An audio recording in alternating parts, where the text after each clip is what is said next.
Le docteur Roland Belloni est notre invité. Bonsoir, merci d'avoir accepté notre invitation. Avant de parler un peu mieux de votre conférence de demain soir, des précisions sur ce qu'est la mort subite du sportif. La mort subite du sportif, comme cela l'indique, c'est pas prévu, puis d'un coup, paf, il tombe sur le terrain. Quelles sont les causes? Les causes sont des causes cardiaques. On peut avoir une mort subite chez un sujet jeune. Là, c'est une malformation cardiaque qui doit être prévenue par un examen d'examen paraclinique tels l'échographie, l'ECG et l'épreuve d'effort. Chez le sujet plus âgé, c'est l'insuffisance coronarienne et qui peuvent provoquer donc une fibrillation auriculaire et un arrêt cardiaque. Les exemples de décès de ce type sont légion chez nous. Y a-t-il une explication? Avons-nous des prévalences en Guyane?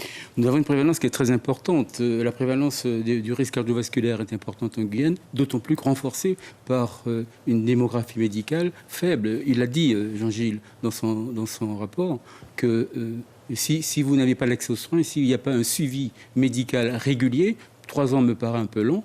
Chez un sportif de haut niveau, cela devrait être annuellement. Les prévalences pourraient être le manque d'hygiène alimentaire, la pratique sportive, j'imagine, insuffisante, l'accompagnement médical, vous venez de le préciser. On vient de le voir avec le certificat indispensable.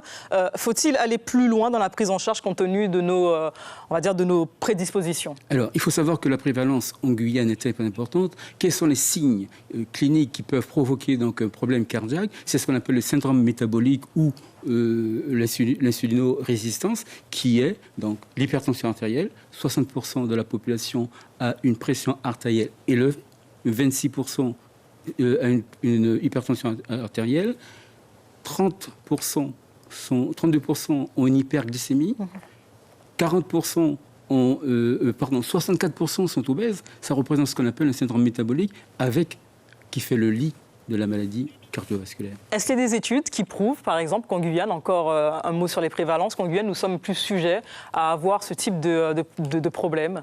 Alors, avec Pirogue Humanitaire, pendant 15 ans, nous avons sillonné toute la Guyane et nous avons fait donc plusieurs thèses. La thèse d'Elsa Belloni, qui est un prix de thèse sur l'hypertension artérielle en fonction des populations.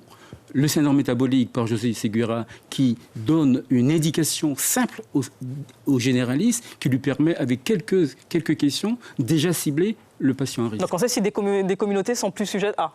Oui. Par exemple, chez le Bouchenengue, de par sa génétique, il est plus sujet à l'hypertension artérielle, où ça a été démontré qu'il y a une hormone antidiurétique qui puisse augmenter le volume vasculaire.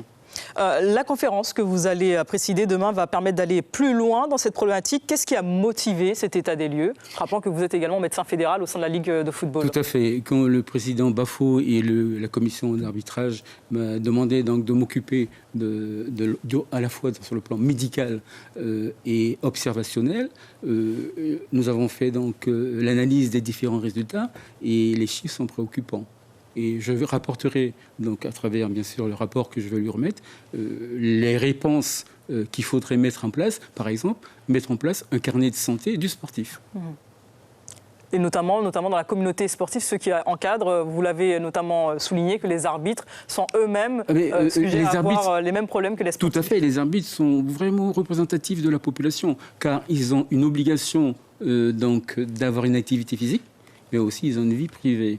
Et l'arbitre est vraiment entre le sportif de haut niveau et le sportif du dimanche. Docteur Roland Belloni, merci d'avoir encore une fois accepté notre invitation. Je rappelle que vous êtes médecin fédéral au sein de la Ligue de football de la Guyane. Vous avez notamment suivi la sélection de football dans ces grandes rencontres. Suivez l'info sur Guyana Première, télé, radio et Internet.